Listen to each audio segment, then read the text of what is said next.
The whole saloon exploded in laughter when the most feared mountain man in the territory stepped into the firelight and declared that he was taking a wife, not one of the town's admired beauties, not the banker's polished daughter, but the woman they had mocked, pitied, and humiliated for years. Yet the laughter didn't last, because the same woman they called unlovable would soon vanish into the wilderness beside him, only to return in whispers, in legends, and in miracles, until the day the very people who once shamed her were forced to ride through snow, stand at her doorstep, and beg forgiveness from the woman they had never truly seen. The saloon fell silent on that November evening in 1823, the kind of silence that makes a man's heart beat loud in his own ears. Jacob Boone Callahan stood in the center of the Red Ridge Tavern, his massive frame casting shadows across weathered floorboards, his buckskin jacket creased from 3 months of mountain solitude.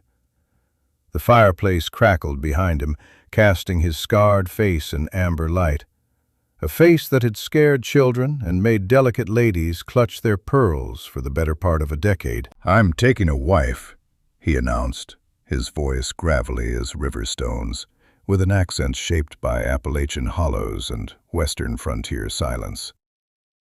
The room erupted, not in congratulation, but in laughter, the cruel, unthinking kind that echoes off wooden walls and settles into bones like winter cold. Because standing beside him, her calico dress hanging awkwardly on her broad frame, was Mary Lou Hutchins.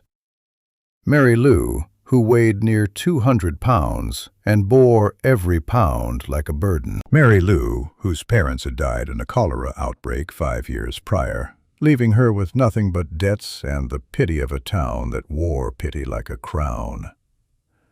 Mary Lou, whom the merchant's daughter had named Plowhorse, with a laugh that had spread through Red Ridge like infection. She stood with her head bowed, her round face flushed crimson, her thick fingers twisting in the folds of her skirt. The other women in the room exchanged glances, some pitying, some openly contemptuous. The men laughed louder, slapping tables, imagining how a man like Boone could choose a woman like this. Boone had lived alone in the mountains for 7 years. He'd emerged from that wilderness every 3 months for supplies, and every time he'd looked through people like they were glass. Sarah Whitmore, the banker's daughter with her golden curls and figure like a plantation magnolia, sat frozen with her jaw clenched. She'd made a point of smiling at Boone for 2 years. She'd even contrived to spill her drink near him once, hoping he'd help her clean it. He'd walked past as if she were furniture. Old Pete Harrison, the saloon keeper, laughed so hard he had to grip the bar to stay upright. "Boone, you gone soft in the head? There's 3 unmarried women here prettier than a new saddle, and you pick Mary Lou? The girl can barely fit through a door." Boone said nothing. He simply removed his worn leather jacket, the one with fringe along the sleeves that he'd earned in skirmishes with bandits, and placed it gently around Mary Lou's shoulders. The gesture was so tender, so deliberate, that it shut down the laughter like someone had thrown water on a fire. In that single motion, he'd transformed the tavern from a place of mockery into something more complicated, something that made even the cruelest among them feel a twinge of shame. "Miss Mary Lou," he said, and his voice was different now, soft as moss, firm as oak. "You ready?" She nodded without looking up, and he took her hand. Her palm was damp with sweat and shame, but his grip was steady. They walked out together into the mountain evening where stars were beginning to pierce the purple sky, and the door closed behind them with a decisive click. The saloon remained quiet for a long moment. Then Pete broke the silence. Well, I'll be damned. The Reverend married them the next morning in a small ceremony attended by fewer than 20 people. Mary Lou wore her late mother's ivory lace dress, and though it strained at the seams, Boone looked at her as though she were draped in silk from Paris. He kissed her forehead during the vows, and she began to cry, not from shame this time, but from something that might have been hope. By that evening, they were gone from Red Ridge, heading into the mountains that Boone knew like some men knew their own hands.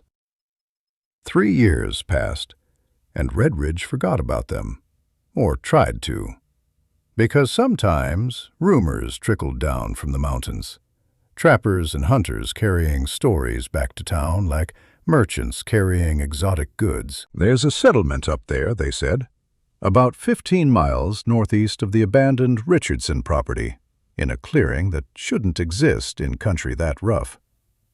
A man named Boone built it, as a trading post, a sawmill, a schoolhouse.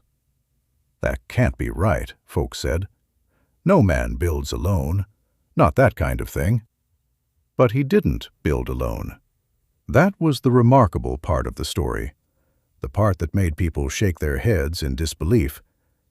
He built it with her, with Mary Lou. In the spring of 1824, Boone had led his new wife into the heart of the Appalachian frontier, to a valley he'd discovered years before while running from his own ghosts. The clearing sat surrounded by dense forest, with a creek that ran clear and cold year-round, and soil rich enough to grow anything.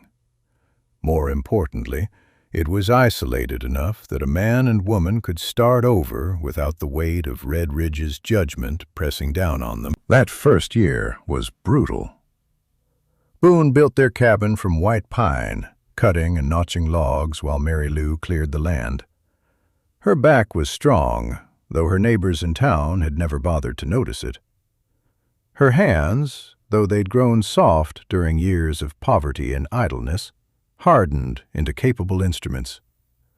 She cleared rocks from fields with a determination that surprised even Boone, who'd expected to carry most of the burden himself. "I won't be dead weight," she told him one evening, her voice fierce as she held up her bleeding palms. They were blistered raw from pulling stones. "I won't be the burden they all said I was." Boone took her hands without speaking and wrapped them in cloth he'd boiled clean. He'd learned some of this from the Cherokee women who'd taught him to live in the mountains. He'd learned that healing requires both precision and tenderness. He applied a salve made from bear fat and willow bark, and he never once made her feel ashamed of the blood and effort that had created those blisters. Their second year, the settlement began to form. Boone had reputation in certain circles, the kind of man who knew the land, who could survive things that would kill ordinary people. When word spread that he was establishing a trading post, that he was willing to broker goods and information in this remote valley, people began to come. Not settlers initially, but traders, trappers, people who existed on the margins of society. People who, like Boone himself, had reasons for preferring isolation. Mary Lou transformed their cabin into something more. While Boone managed the business side, negotiating with traders, organizing supplies, maintaining equipment, she created community. She cleaned a small space and lined it with benches and a small writing desk.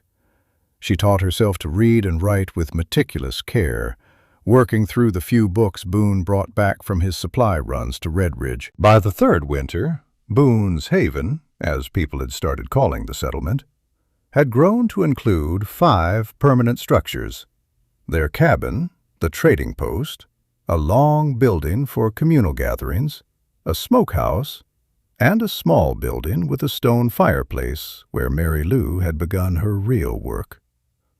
She was teaching. It started by accident.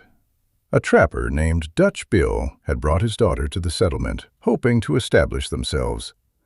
The girl, Sarah, was 8 years old and unable to read.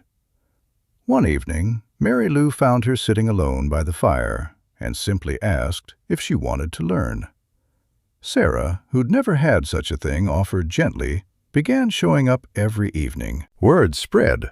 By winter, Mary Lou had 6 students ranging from 7 to 15 years old. Children from families passing through, orphans that Boone and Mary Lou had taken in, even the half-Cherokee daughter of a trader who'd been turned away from Red Ridge's so-called proper school. Mary Lou taught them letters and numbers, but she also taught them something else. That learning was a gift, that education was a door to possibility, and that girls and boys of mixed blood and questionable parentage deserved the same chance as anyone else. Boone would watch her from the doorway sometimes, his weathered face soft with something that looked like wonder. She'd sit between 2 children, her reading glasses perched on her nose, spectacles he'd specially ordered from Philadelphia. Her finger moving across a page, her voice patient and warm. The woman whom Red Ridge had deemed unworthy of notice had become essential to the survival and growth of their community. It was the winter of 1826 when the sickness came. It started in November, brought in by a trader who'd come up from Knoxville. The fever hit hard, a relentless, bone-deep cold that made men delirious and turned a woman's skin waxy and gray. It spread through the settlement with terrifying speed.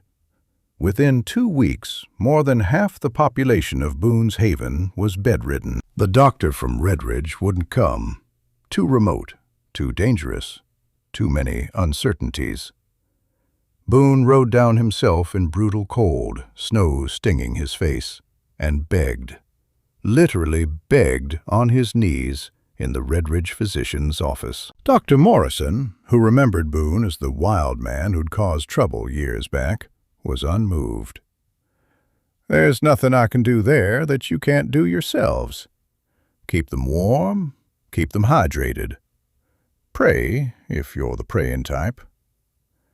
He'd paused, then added with something like cruelty, "Your wife too sick to care for them all?" Boone had left without answering.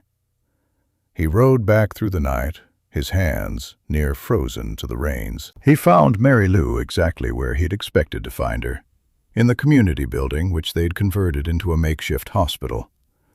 She moved from person to person with bowls of broth, clean cloths, and a steady presence that seemed to draw out fever like a poultice. She looked like a ghost herself, her face pale, her movements slow, her voice hoarse.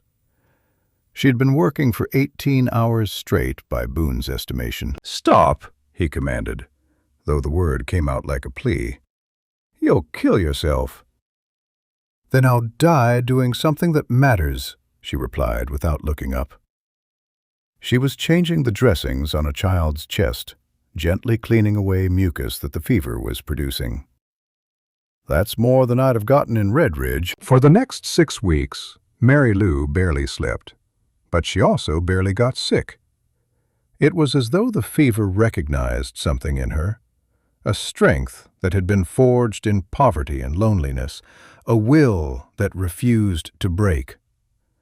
Boone worked alongside her, doing the heavy labor of hauling water and wood, of making fires and repairs. But it was Mary Lou who provided the true medicine. She remembered things she'd learned growing up poor. Willow bark for fever, ginger for nausea, honey and vinegar for cough. She made poultices from herbs that grew in the valley, gathered root vegetables that had been stored for winter, created warm broths that nourished where they could. But more than her remedies, people needed her presence. She sat with the terrified, held hands with the dying, whispered reassurance in the dark. By early February, the sickness had run its course. Of the 37 people in Boone's Haven when the fever arrived, 32 survived. The 5 who died, an elderly man, 2 young children, a trader, and an infant, were buried with ceremony and respected silence. The living buried their grief and began the work of recovery. It was a clear afternoon in late February when the riders came down from Red Ridge. There were 5 of them, moving slowly through the snow, led by a man on a gray mare. Boone, who'd been splitting wood, set down his axe and waited. Mary Lou came to stand beside him, her hand finding his without conscious thought. They'd learned, in these 3 years, that they made a stronger unit standing together. The riders approached, and Boone recognized the lead rider with a jolt of something he couldn't quite name.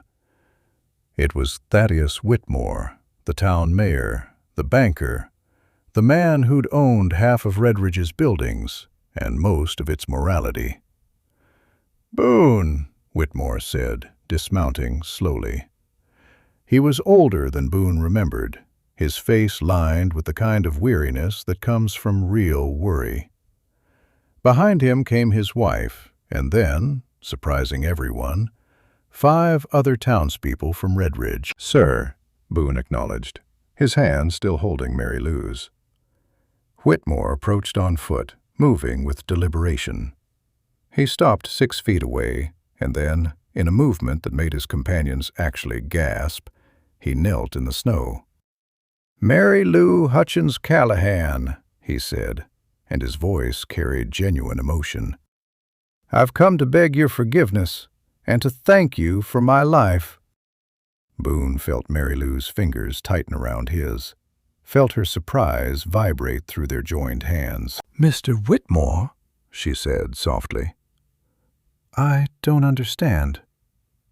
3 weeks ago, my granddaughter came down with fever," Whitmore continued, kneeling in the cold without apparent discomfort. "We sent for every doctor we could find. We gave her every treatment known to medicine, and she worsened. We were preparing to lose her when one of our servants, a woman named Grace, who'd worked here briefly last year, remembered something you'd taught her." He paused, his breathing heavy. "An herbal remedy, something you made for the children who got sick last year. Grace made it from memory, gave it to my granddaughter. Within 2 days, the fever broke. My son's only child. She's alive because of you." Mary Lou was crying now, tears streaming freely down her face. "I also know," Whitmore continued, "that the fever came to our town 2 weeks after a trader came back from here. We didn't suffer as you did. We had homes, we had the doctor's visits, we had help. You had each other and your own strength, and you saved 32 lives. The entire population of a town that ridiculed you, that called you names unfit to repeat. And you saved us all." The other townspeople stepped forward then. Boone recognized the schoolteacher, Mrs. Eleanor Patterson. He recognized Pete Harrison from the saloon. He recognized Sarah Whitmore, the banker's daughter, who'd once looked at his wife with barely concealed contempt. "We were wrong," Sarah said simply. Her voice shook. "I was wrong. You were brave and kind when we were cruel and small. I hope you can forgive us someday." Mary Lou looked at each of them, and Boone could see her struggling to find words. Finally, she simply said, "There's nothing to forgive. I was never angry with you. I was only sad.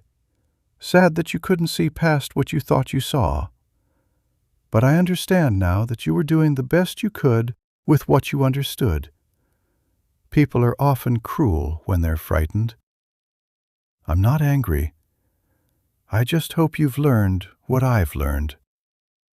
"What's that?" Mrs. Patterson asked. "That every soul deserves love," Mary Lou said.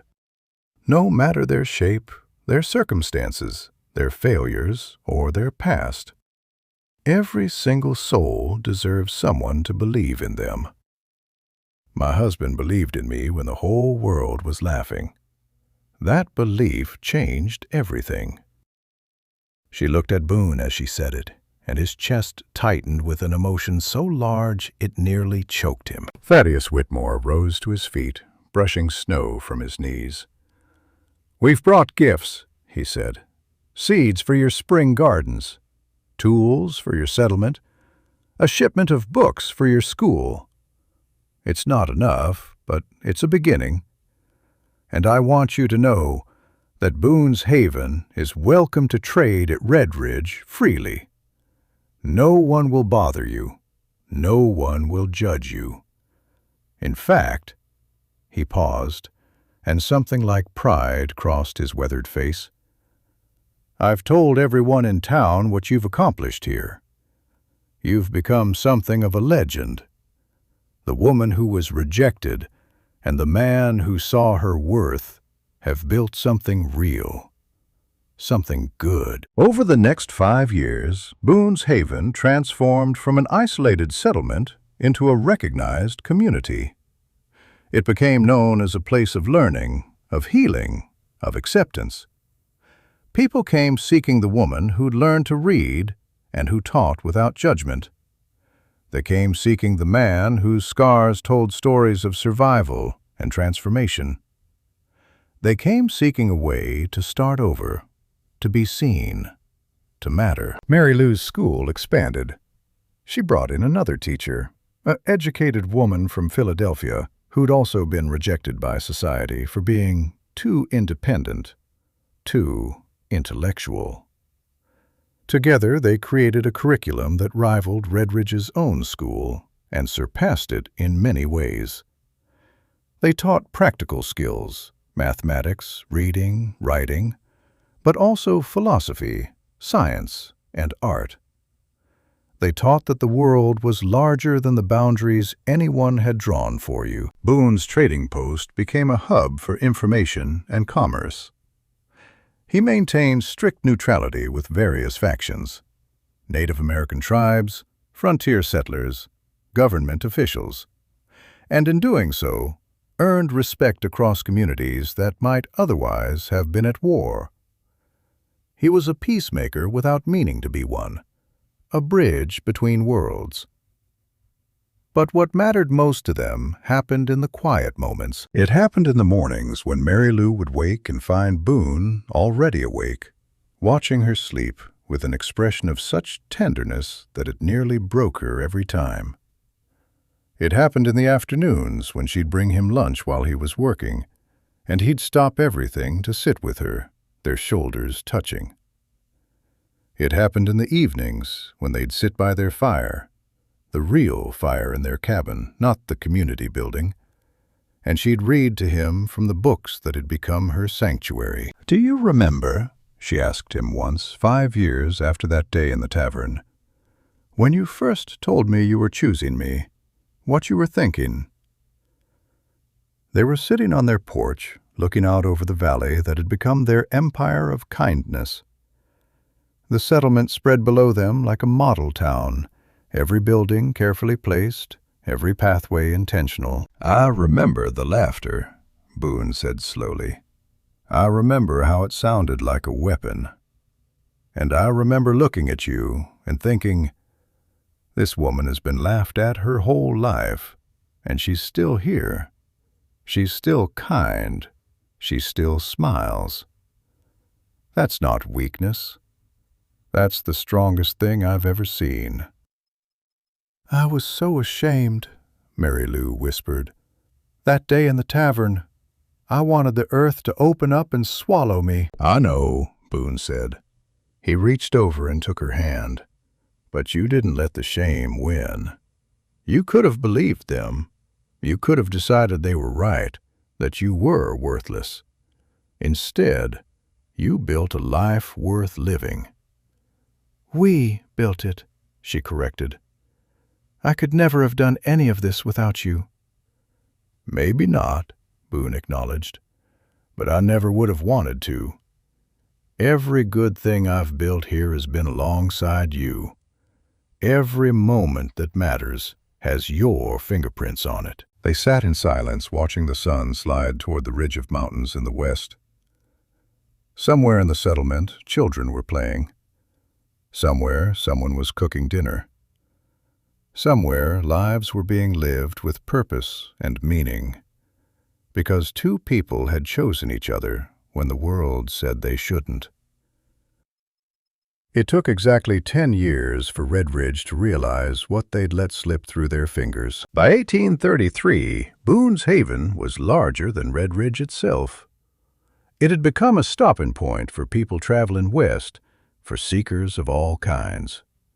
It had become a place where a woman could come and learn to read, where a man could escape his past and build a new identity, where children of mixed parentage could sit in school without shame.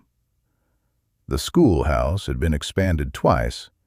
The trading post had become a central hub for commerce across 3 states. And standing at the center of it all were Boone and Mary Lou, looking less like pioneers and more like the founders of something that would outlast them. When the delegation from Redridge came to ask them to return, to encourage Boone to run for territorial representative, to ask Mary Lou if she'd advise on education reform, they were almost embarrassed, almost ashamed of how they'd treated these two people who'd become legends. But Boone and Mary Lou declined. They didn't need Redridge's approval anymore. They'd built something real, something that would endure. They'd built it on the foundation of one man's faith in one woman, and one woman's refusal to accept the world's judgment of her. They'd built it on love. 20 years later, when Boone was nearly 70 and Mary Lou was in her 60s, people still told stories about them, about the mountain man and the rejected woman, about how they'd transformed a clearing in the wilderness into a beacon of light, about how two people who weren't supposed to matter had changed the lives of hundreds. Boone never got sick, the way he seemed to carry an iron constitution into old age. But when he finally passed, it was peacefully, with Mary Lou's hand in his, and the knowledge that they'd built something that would live after them. Mary Lou lived another 15 years, continuing to teach, continuing to welcome the rejected and the broken. She became something like a saint in local memory, the woman who'd loved enough for two people and taught the world what that looked like. Their grave markers stood side by side in the small cemetery that had grown up around Boone's Haven. The inscription on his read simply, "He saw her when she was invisible. He loved her when the world laughed." And hers, "She was rejected by everyone. She became indispensable to everyone. She taught us all what strength looks like." But the real monument to their love stood everywhere around them, in every person who'd found acceptance at Boone's Haven, in every child who'd learned to read and dream, in every wanderer who'd found home. The town had laughed when the mountain man chose the plain, rejected woman. 3 years later, and every decade after, they'd learned to bow down instead, not in mockery, but in respect, in gratitude, in the recognition of something real and true and beautiful. That's what love looks like when it's given without hesitation, without shame, without apology. That's what a life looks like when you're chosen exactly as you are.